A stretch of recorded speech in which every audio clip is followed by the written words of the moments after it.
tafsiri ya milango ya nafsi. Maana nafsi haiishi ndani ya kweli. Nafsi inaishi katika utafsiri wa kweli. Mathayo 6:22 inasema hivi, jicho ni taa ya mwili. Sasa kuna malango ya nafsi. Kuna macho, kuna masikio, kuna hisia na kuna uamuzi.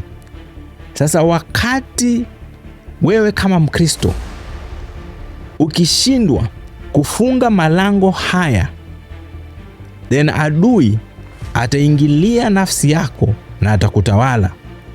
Usipofunga vitu ambavyo unatazama, macho yako, usipokuwa mlinda lango wa macho yako, maana macho yako ni taa ya ndani yako.